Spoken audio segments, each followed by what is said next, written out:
श्रद्धा murder case के आरोपी आफताब का पोस्ट नार्को टेस्ट बस अब से कुछ ही देर में शुरू होने वाला है। आफताब की सुरक्षा को देखते हुए ये post narco interview Tihar jail में ही किया जा रहा है। दरअसल आफताब हाई रिस्क कैटेगरी में आ चुका है। रोहिणी एफएसएल के बाहर उस पर हमले की कोशिश हुई थी, लिहाजा पोस्ट नार्को टेस्ट का इंतजाम तिहाड़ जेल में ही किया गया है और इस टेस्ट में एफएसएल के 4 अधिकारी और श्रद्धा हत्याकांड की जांच कर रहे जांच अधिकारी आफताब से सवाल जवाब करेंगे।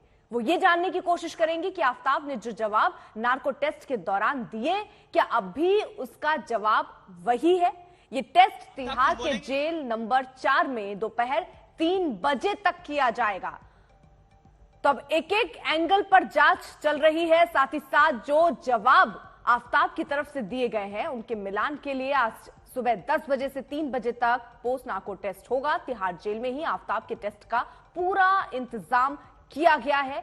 टेस्ट टीम में 4 फॉरेंसिक और 1 जांच अधिकारी शामिल होंगे। सारी व्यवस्था तिहाड़ जेल में हुई है। ये जांच की पॉलीग्राफ नार्को में झूठ तो नहीं बोल रहा है आफताब, इसीलिए आज जो सवाल नार्को टेस्ट के समय पूछे गए थे उन्हीं का मिलान, एक तरीके से कहिए उन जवाबों का मिलान, क्योंकि उस समय ये सवाल पूछा गया सबसे महत्वपूर्ण कि श्रद्धा का मोबाइल फोन कहां फेंका। उसने कहा कहीं तो मैंने फेंका है। बार बार वो जब ये टेस्ट हो रहा था तो बेहोश हो जा रहा था। आज पोस्ट नार्को टेस्ट एक तरीके से होना है। वो सवाल जो पहले दागे गए थे आज उनको एक बार फिर से आफताब के सामने रखा जाएगा। 4 अधिकारी उस वक्त मौजूद रहेंगे। सुबह 10 बजे से ही इस सवालों की प्रक्रिया जो है वो शुरू हो जाएगी। लेकिन आपको याद होगा वो तस्वीरें भी सामने आई थी जब आफताब पर कुछ लोग हमला करने के लिए पहुंच गए थे और ये कहा था कि उसके भी टुकड़े किए जाएंगे, जिसको लेकर अब उसे और सिक्योरिटी दी गई है और इसीलिए पूरा इंतजाम यानी इस पूरी जांच की प्रक्रिया को तिहाड़ जेल में ही रखा गया। वहीं पर अब आगे जांच होनी है। जो ये पोस्ट नार्को टेस्ट होना है वो वहीं तिहाड़ जेल में ही होना है। वहां पर अधिकारी होंगे, जांच अधिकारी होंगे और उसी के साथ साथ 10 बजे से 3 बजे तक ये टेस्ट चलने वाला है।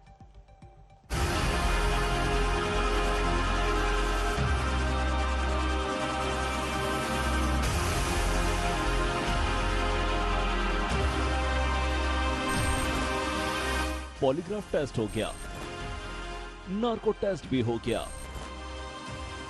अब पोस्ट नार्को टेस्ट की बारी। देश को हिला देने वाले श्रद्धा वालकर मर्डर केस में आज जांच का एक और अहम दिन है। दिल्ली के तिहाड़ जेल में आज श्रद्धा मर्डर केस के आरोपी आफताब का पोस्ट नार्को टेस्ट इंटरव्यू होगा।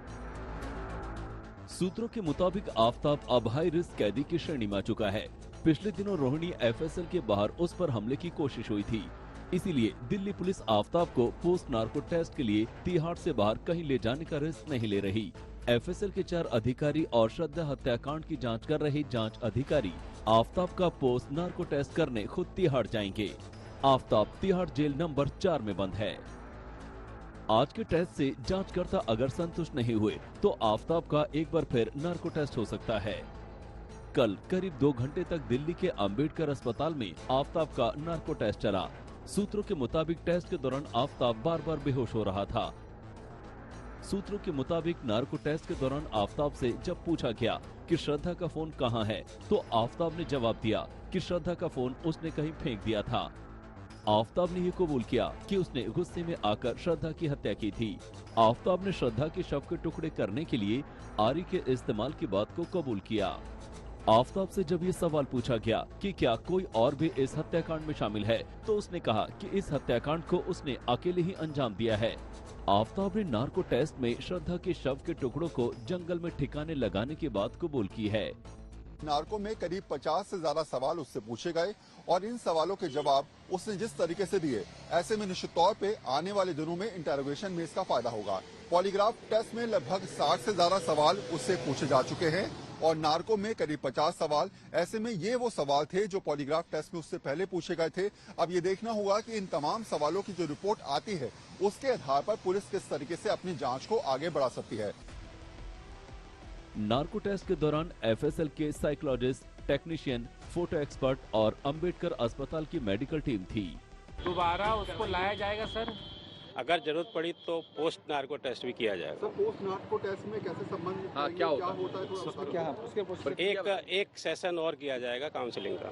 कब तक उम्मीद करें सर? जल्दी ही, अगर आवश्यकता हुई तो जल्दी ही वो कंडक्ट किया जाएगा। आफताब के खिलाफ पुलिस के सामने सबसे बड़ी चुनौती सबूत है, जिसके लिए उन्होंने एड़ी चोटी का जोर लगा रखा है, लेकिन अब तक अहम सुरागों की दरकार है। यही वजह है कि पुलिस अपना पक्ष मजबूत करने के लिए हर तरह की कोशिशों में जुटी हुई है। हिमांशु मिश्रा और वरुण सिन्हा के साथ अरविंद ओझा, दिल्ली आज तक। तो अब दरअसल जो जांच अधिकारी हैं वो इस बात को लेकर शक कर रहे हैं कि वो बहुत सोच समझकर बहुत ही धीरे से जवाब दे रहा है, जिस पर शक गहरा रहा है कि वो सोचे समझे तरीके से ही सारे जवाब दे रहा है, और इसीलिए अब ये पोस्ट नार्को टेस्ट भी होना है। जो सवाल उसके सामने रखे गए नार्को टेस्ट के दौरान, वही सारे सवाल अब एक बार फिर से तिहाड़ जेल में होंगे। सुबह 10 बजे से प्रक्रिया शुरू होगी और 3 बजे तक चलनी है। 4 फॉरेंसिक टीम के अधिकारी होंगे, एक जांच अधिकारी जो इस पूरे मामले में शुरू से ही जांच कर रहे हैं वो मौजूद होंगे। ये जांच की जाएगी कि पॉलीग्राफ नार्को में कहीं वो झूठ तो नहीं बोल रहा है। ये भी शक गहरा रहा है पुलिस को कि जिस वक्त उसको पहली बार पूछताछ के लिए बुलाया गया, उस वक्त भी श्रद्धा के शव के टुकड़े कुछ उसके घर में उस वक्त मौजूद थे। पुलिस को अब कई एंगल पर शक है, इसीलिए सारे सवाल। अभी मोबाइल बरामद नहीं हुआ है। सवाल ये नार्को टेस्ट में आफताब से पूछा गया कि श्रद्धा का मोबाइल उसने कहां फेंका है।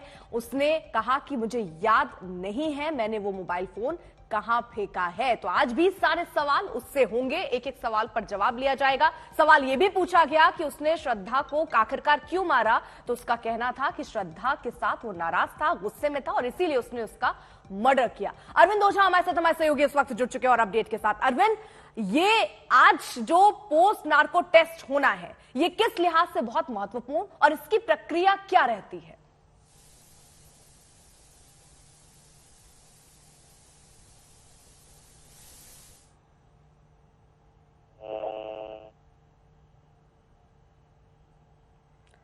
अरविंद, आपकी आवाज ठीक ढंग से नहीं पहुंच रही, एक बार फिर से कोशिश कर रहे हैं कि आपकी आवाज पहुंचे। तब तक आपको बता दें 10 बजे, यानी देखिए समय हो चुका है, 10:07 हो रहे हैं। कुछ ही देर में ये प्रक्रिया शुरू होगी।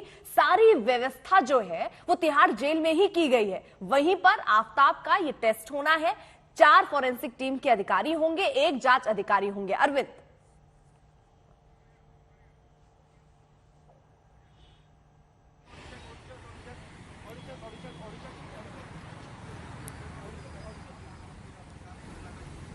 अरविंद आवाज पहुंच रही हो तो बताइए क्या रहने वाली है प्रक्रिया? जी बिल्कुल, देखिए जो पोस्ट नार्को टेस्ट इंटरव्यू है आपसे कुछ देर बाद इसी तिहाड़ जेल नंबर 4 में, आपको बताऊं यहीं पर आफताब बंद है और यहीं पर वो प्रक्रिया शुरू होने वाली है। तकरीबन 10 बजे से 3 बजे तक ये पूरी प्रक्रिया चलेगी। एफएसएल की टीम के 4 मेंबर वो आएंगे, साथ ही साथ श्रद्धा हत्याकांड की जो जांच कर रहे हैं वो जांच अधिकारी वो यहाँ पर आएंगे। पोस्ट नार्को टेस्ट इंटरव्यू दरअसल नार्को टेस्ट के बाद किया जाता है। नार्को टेस्ट के दौरान अर्पिता जो अक्यूज्ड है उसको एक तरीके का ड्रग दिया जाता है जिससे वो सेमी कॉन्शियस होता है। उसके बाद चूंकि 24 घंटे बाद जो अक्यूज्ड है उसको ये बताया जाता है कि आपने नार्को टेस्ट में ये बातें कही और इस दौरान उसका रिएक्शन देखा जाता है। उसके अलावा पॉलीग्राफी टेस्ट भी हुआ है, उसमें जो कुछ भी ऑब्जर्व किया है वो अक्यूज को बताया जाता है। वो तमाम वो सवाल कि नार्को टेस्ट में उसने क्या क्या बताया और फिर पूछा जाता है कि क्या ये जो आपने बताया क्या ये वाकई सही है या नहीं है। तो इस दौरान ये एक प्रक्रिया है। उसके अलावा अरविंद, जैसा आप जानकारी दे रहे हैं, एक और अपडेट देखिए इसी से जुड़ी हुई सामने आई है, जहां पर आफताब हाई रिस्क वाला कैदी है, लिहाजा तिहाड़ में उसकी सुरक्षा बढ़ा दी गई है। 24 घंटे कैमरे से उस पर नजर रखी जा रही है और इसी दौरान तिहाड़ जेल सूत्रों ने आफताब के बैरक में एक दिलचस्प बात देखी है। उनके मुताबिक जेल नंबर 4 में बंद आफताब समय बिताने के लिए शतरंज खेलता है। उनके मुताबिक शातिर आफताब शतरंज का शौकीन है और यह भी दिलचस्प है कि अपने बैरक में वो शतरंज की बिसात बिछाता है, लेकिन खिलाड़ी अकेला वही होता है। दोनों तरफ की चाल आफताब अकेले ही चलता है, यानी वो एक साथ 2 खिलाड़ियों की चाल अकेले ही चलता है। श्रद्धा मर्डर केस में आफताब जितना सहज दिख रहा है उसकी एक वजह यह भी मानी जा रही है कि वो पुलिस और जांच एजेंसियों की हर चाल को भी पहले ही भांप लेता है।